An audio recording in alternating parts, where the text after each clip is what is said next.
The beefed-up Porsche 911 Dakar is surprisingly capable away from the road. Expensive but already sold out, not very comfortable and thoroughly impractical it might well be.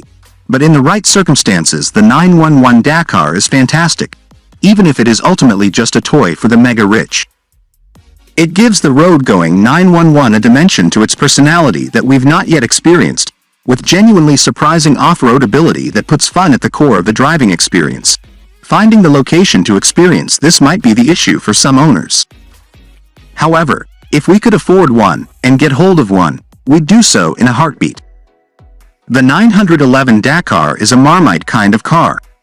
It has no rear seats, it rides 50 millimeters higher than normal and looks a bit gangly in the metal.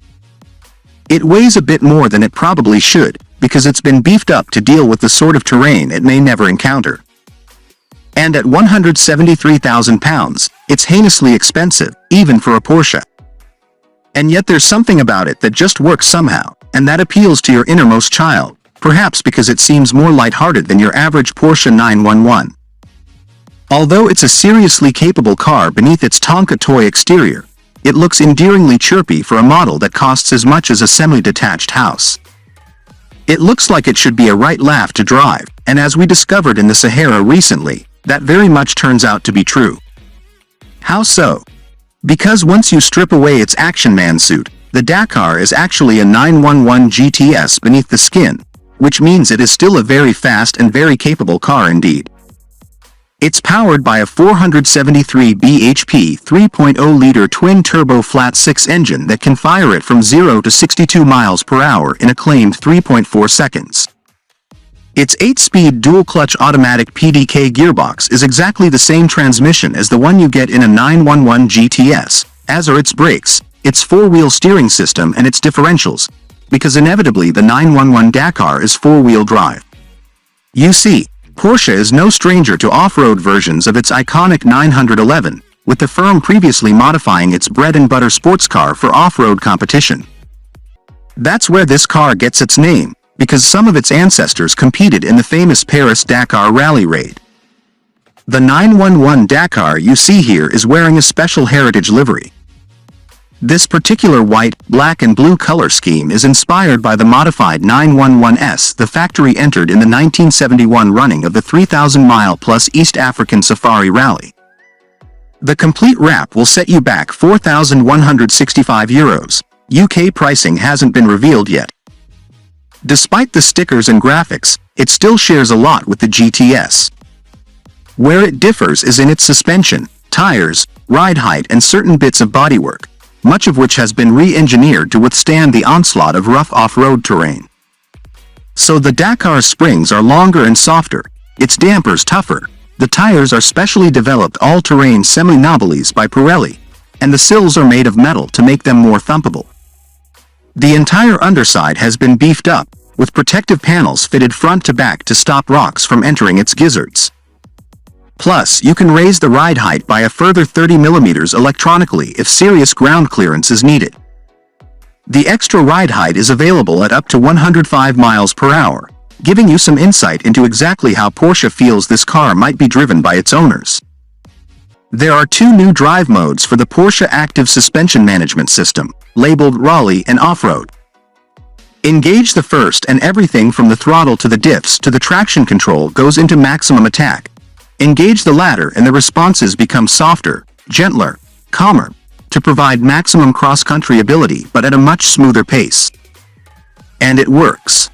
We drove the Dakar for 2 days across some seriously wild terrain in the Sahara Desert, and not once did it get stuck. Porsche claims the Dakar can go pretty much anywhere that a Cayenne can, only a lot faster while providing a lot more fun for whoever is behind the wheel. The manufacturer isn't fibbing. In rally mode the Dakar is an absolute scream to go dune driving in, feeling quite a lot like a full-blown rally car if you give it some beans, not least in part thanks to the rear bias it dials into the all-wheel drive system. In off-road mode this sports car will climb across obstacles, go places and do things that even a Range Rover Sport driver might not fancy much. It really is unbelievably capable off-road. Which makes it even more amazing to discover that, back on normal roads, it feels and drives much like a regular 911. A pretty fast 911 at that, even if the knobbly tires are a bit noisier than you'd expect and the suspension fractionally less precise, which is to be expected. The point is, it drives better than it has any right to back on regular tarmac, considering how potent it is on the rough stuff. As a combination, this gives the Dakar a range of appeal that is unique as far as we're aware. But what about the downsides? Well, there's the lack of rear seats, so practicality is a little limited by conventional 911 standards. The fuel tank is also on the small side, at 67 liters, so range could be a factor. The Dakar's bucket seats are excellent when you're going for it but uncomfortable when you're not, and the cabin feels a bit predictable from behind the wheel, merely because the instruments and dash are much like every other 911s. With a facelift of the regular car on the way, though, it's likely this will be addressed soon. And although it's crazily expensive at £173,000 before options, you can't buy one now, because all 2,500 examples are sold out, meaning its already rich owners will likely get richer still in the long run, should they come to shift them on. But purely as a car to drive and to appreciate, the Dakar is sensational. In many ways it's one of the most intriguing 911s there has ever been, which isn't bad when they've been churning them out now for 60 years and counting. Model: Porsche 911 Dakar. Price: £173,000. Engine: 3.0-liter flat-6 turbo petrol. Power, torque: 473 bhp, 570 Nm. Transmission: 8-speed automatic, 4-wheel drive. 0 to 62 miles per hour, 3.4 seconds. Top speed: 149 miles per hour. Economy: 26.9 mpg. CO2: 239 grams per kilometer. On sale. Sold out. That's a wrap for today's video. What are your thoughts on our list? Let us know in the comments section below and make sure to like and subscribe to our YouTube channel for more future videos.